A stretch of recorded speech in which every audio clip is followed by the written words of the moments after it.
right. Hello, everybody, and welcome to the Leadership's Heart podcast. And today I'm really excited to be speaking with Andrew Pudalov. He is somebody, it's one of those things I don't always say yes to people when they come to me asking to put people on the podcast. Like, can he come as a guest? Or usually it'll be somebody who's listening or an avid listener or somebody I handpick from, let's say, LinkedIn or someplace or whatever. And in this case, Andrew's, I think it was a PR firm, right? Reached out and Yeah. mentioned what you did. And I thought, oh, I really like the focus of what he does in his business. And so that I have you on here because it was the mission focus and the foundational kind of relationship elements that you embody in the work that you do. So that's why I have you on. Welcome. Well, thank you so much for having me on your podcast. So I am curious to know, tell everybody, where are you right now in your leadership journey? For me, I am always learning along the way, and I'm fine tuning. And certainly from where I started to where I am now is a totally different leadership style to a certain degree. And part of that is because I have very unique background in terms of skill set. I came from global head of derivative trading, which is a very different leadership style, to now running a franchise organization in multiple companies, which certainly takes a different leadership style. And not that they can be different, but that there's unique skill sets within both. So I'm always learning. I love it. And hopefully I'm always improving too, certainly. I love the part of your write-up is this idea of mentoring younger employees and helping other entrepreneurs. And I am curious to know, where does your drive to lead come from? Where does it come from? Did it start somewhere? Is there like a seed that was planted? I'm curious. I think about that a lot. I will tell you, I will credit my parents for that lead, because I come from a very successful family in all different industry. And it's 4 siblings. One's does real estate. He has tons and tons of buildings he owns. One's my sister's operationally focused, but she's run a bunch of companies. And my brother's an attorney, has his own company. So it's all unique skill sets. And, my mom was a teacher and my dad was a lawyer and became a judge. So I don't know what that magic formula was, the drive or education or whatever it may be, but there's something magic. I don't think it's something inane to me personally. I think it was something that was somewhat learned along the way and brought up in. I think having an open mind and listening to other people's opinions help, but you have to be persistent and driven. So. Okay, yeah, that's interesting. So it's like nature and nurture combination. Yeah. An example, exactly. because the nature and the nurture was kind of like by example, you watching, it's kind of almost like it kind of was in your blood because it's in your genes in a way, right? The way Yeah, I around think in this case, I think it is a little bit more than just, kind of, learned. But I think it's a combination. I think you have to be fundamentally learning because things are adapting. So and it could be just persistence was initiated, and that drove it, just being always persistent, because that helps a lot. And I'll talk about that certainly later. But I think that helps. And then understanding, people and working with people and trying to be collaborative, I think is the next level. I think that's awesome. Well, so the people who report to you now, what would they say about your leadership style? I think hands-on, collaborative. I would certainly also say, persistent and aggressive. I think that's what I feel that they would say for sure. I think that makes sense, especially for someone who's building a, successful franchise business. And you have to have kind of a combination of all those things in order to drive things forward. Having the heart and all of those things, I think is going to be key. So I think it makes a lot of sense. Okay, so, now that we've kind of heard a little bit about you, can you tell us about a time when maybe that whole focus on, mentoring people, helping other people, that kind of heart-based leadership, wasn't as like front and center in your leadership? And maybe, so when you weren't necessarily leading with heart, what did that look like? Do you have a specific story or kind of something that you can think of where it was like, yeah, I kind of really messed up on that? And what did you do to kind of change how you showed up in that way? Well, I think I go back to, so I was global head of derivative trading, and that leadership style is very, very aggressive. Yes, no answers. Seconds can be huge amounts of money for the banks. And the people you were working around were centered on that, and basically that leadership style is extremely decisive, extremely quick, extremely aggressive, and reward system too, right? You do good trading, get a big bonus at the end of the year. When I transformed myself and left after 9/11 and started Rush Bulls, my expectation, I think, was more of a professional leadership that people would be very, especially moving to Colorado from New York City. I think I had to adjust my style for the people around me because I was still that super aggressive. And I learned to listen more, I would tell you 100%. I learned to modulate my behavior to a certain extent in terms of to ease up, not be so aggressive, especially if they're younger. They skewed younger and were less professional, I would say, in a manner of a banking environment. So I don't have a million stories to tell you, but I will tell you that it was a learning situation along the whole way, because if I didn't change, I wouldn't be in business, honestly, because, people, it can certainly, even if you're collaborative, it could rub people the wrong way. And even though we're looking for a common goal, I had to get people on board that believed in the mission, that were not, that I would obviously kind of soften my approach, and that they would understand where the approach was coming from. So I think I modulated a lot in my leadership style because I had to. And honestly, was slow, and it works so well with certain people, and other people probably not so well. And I wanted everyone to kind of learn and be together. So I changed, I think, a lot, my leadership style over, And 15 years. I'm curious to know, did you have a coach or somebody that helped you through some of that? Because it sounds like using the word modulation is not something most people use. So that does tend to come from a coach, but I'm curious to know, did you get any formal help from that? No, I didn't. And I wish I Wow. did, a certain degree, because the only thing is, when I was working at Morgan Stanley in derivative trading, the one thing I liked, and this is going a million years ago, and they were very progressive, was them and Goldman Sachs back in the day, and they always did reviews. You would do your reviews of the employees, and your employees would do the reviews of you too. And that was very progressive at the time, because it was such a hierarchy, especially within the trading environment, because you have to have that type of hierarchy for quick decision making. But there was a very extensive reviews from the employees upwards, which I always appreciated and always took with me, because you got to understand, and it's like a submarine, right? You got to understand where the ship is coursed, and you have to have direct leadership, especially in that environment, but you have to get the buy-in from the crew. And I learned a lot from Morgan Stanley in particular, and how they assess things and how they looked at leadership. Other than that, no. And I wish I did. I've through the years had good managers and bad managers, and I've seen everything. But I always felt that it was very important to have a vision and be a team player too. That's good. Yeah, it's interesting because not all leaders play really well in the sandbox.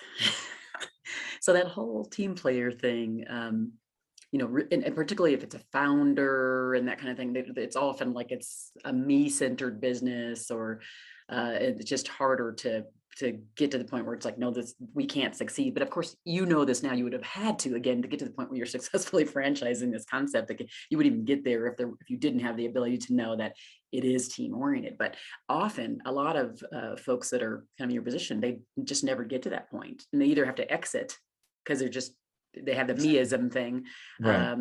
or they're forced to get out, or there's all kinds of things that happen, right? And I think it's because of where I came from, right? So you're global head of a trading desk, right? Your ego is off the charts.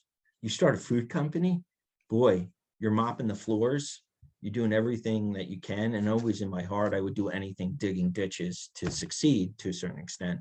So I left the ego long away. I kind of got rid of that ego as once I transformed, because building a company from scratch, it's really, really hard. And especially when I started it, I started a whole new line of food. In '04, when I started the company, no one was doing anything like a bowl that you see everywhere now. And we went with that. So education was a huge part of our business. Educating what it was, how to eat it.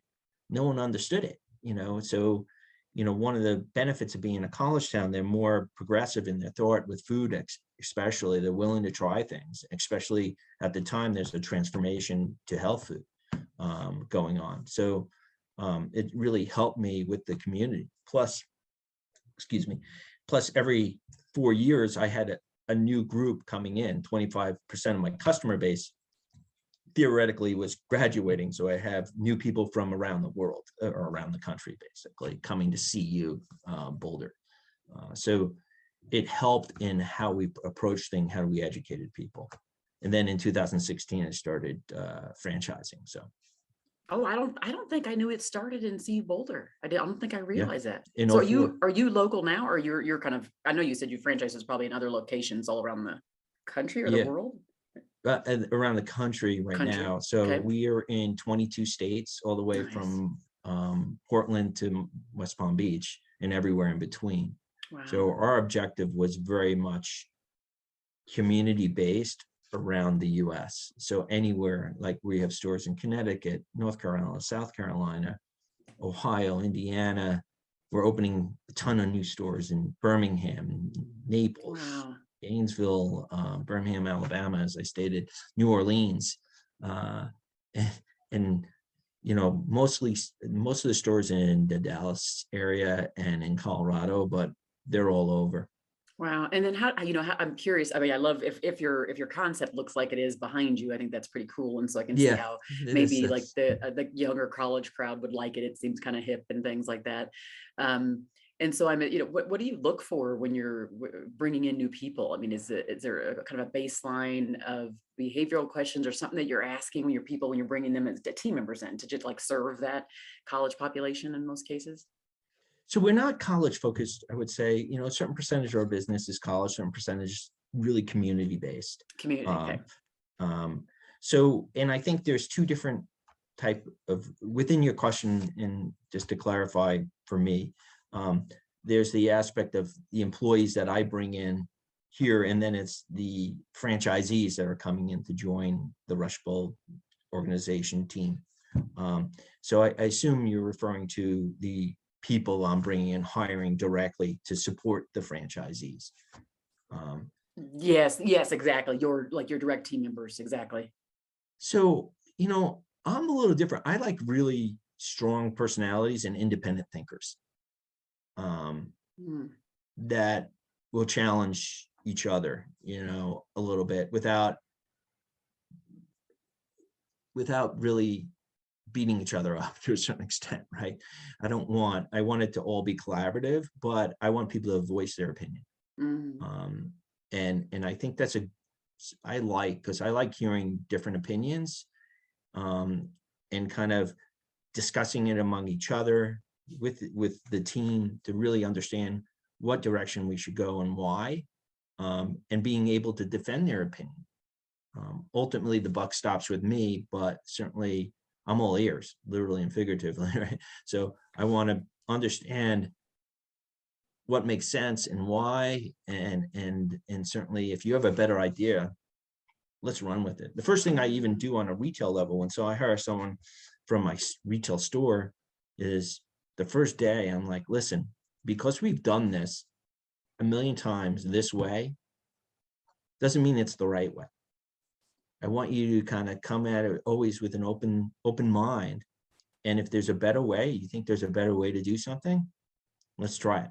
Let's give it a whirl. And I think that's really worked out well for me. And that really came back when I went to graduate school. It was always Deming philosophy, which is really always to improve and always to, there's no thing really such thing as perfection. You always want to improve step by step. And I find that sometimes we are so blinded, we're looking so blinded at the way we're doing things. We don't rethink better ways of doing it because we've done it this way. And once in a while, someone will come up with a better idea, a creative idea that, wow, I didn't even think of, and it could be really simple. But it's a great approach, and it's worked out well for us. Very interesting. As I'm thinking about that, of course, I'm thinking of psychological safety and just how, like, being able, when you're in an innovative environment, an iterative environment where you want people to be thinking outside the box, and you want people to be taking risks and thinking, just different than normal mainstream. To have a leader like you, I think that's probably empowering and inspiring to them. Anyway, it allows them to step outside of that. And I'm curious to know, like, in that space, when people are bringing things forward, or they're opening up, or there could be like constructive conflict, like, how do you handle that? Do you just kind of let them, until it becomes not constructive, you kind of let them go at it as they're thinking this through, they're putting out these conflicting concepts, but maybe it'll turn into a diamond. And how do you handle that? Well, and that's a great question, quite frankly, because it's not easy. That's the fine line there, right? So I kind of nip it really early if it gets aggressive the wrong way, and try to make it as collaborative as possible. And I really look for people that are collaborative, and I think that's the key. If they can't work together and be open to other people's ideas, then they probably shouldn't. It would be more difficult to work in this environment, and that's a fine line, because you have to have your ideas, but you also can't be so structured that there's no one else that has a good idea. It's just to me, it's silly, right? That no one else can have a great idea. I think everyone can have great ideas. It's just empowering them to feel comfortable, obviously, talking about their idea and defending their idea, that why it makes sense and why it's beneficial. And I think it's really, really important to be able to do that. And that's certainly how I feel. It doesn't work for all companies, and it doesn't work for all personalities, for sure. But that's more the environment that I have here and have created. Well, kudos to you. I do know and think about there's so much fear in the workplace, Yeah. generally. And so most people aren't going to state their opinion or like share counter or conflicting views, because the leaders haven't created an environment of safety to be able to do that. And so the fact that you have, again, it's a rarity. So kudos to you for doing that. Yeah, no, and we want to create a safe environment, and I think part of that is really engaging. Hey, that's a good idea, and this is maybe why it may not make sense now, but it makes sense tomorrow, and explaining that why it is or why it isn't, and just being very open with communication. But yeah, it better be, that's one thing. Having a safe environment is really truly something that we have here, and it's really, really important. I don't want anyone uncomfortable ever. Yeah, that's good. I appreciate that. Okay, so now we're at the time of the podcast where we get to turn the tables. You almost become a host and you ask me a question. What question Sure. would you like to ask me? Knowing my focus is on the leadership, the employee loyalty, retention, things like that. What leadership style do you have, and it's a two-part question, and what leadership style you think works the best within your environment and within other environments? There has to be a style that you would think that kind of resonates the most, and it's hard within an entrepreneurial environment, but certainly IBM might be a different situation. I am part driver, part compassionate leader. So I have kind of the combination going on. And I'm going to be honest, if I didn't have the compassionate side, I'd probably be pretty unbearable. Because I do like to drive for success. I like to achieve, and I'm constantly adding new goals and things to the mark. The thing that balances it for me is that desire to listen to people, to make sure that I'm caring for people and their mental health, and that they're not just boiling over and about to leave me. I'm always just having, this is the work I do nonstop, talking about this stuff, right? Caring leadership, employee retention, loyalty. So I have to just be hyper focused on what's happening with the people around me. I think it depends. That second part of the question of what do you think is most effective? That's a hard one, right? I think it does depend on the environment. I think a good dose of empathy and compassion is good in any environment, and so that might mean you have to not remove yourself so much from the front, but make sure that you insert yourself, like you talked about, taking out the trash, like serving up the customers, like whatever you got to do. Sometimes you have to just do that just to get a good whiff of what's happening with your team, to remind yourself of where you started from, so you can keep the empathy and compassion in line.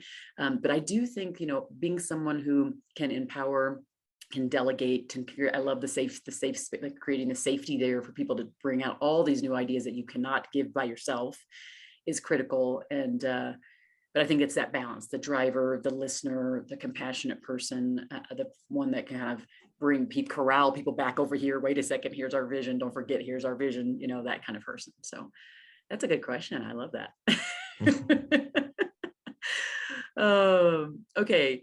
So now, for those who've been listening and they feel like they might need some extra pearls of wisdom this week, just a little extra motivation to get through the week, what might be a couple pearls of wisdom you would leave them with to kind of help them just get better in their leadership?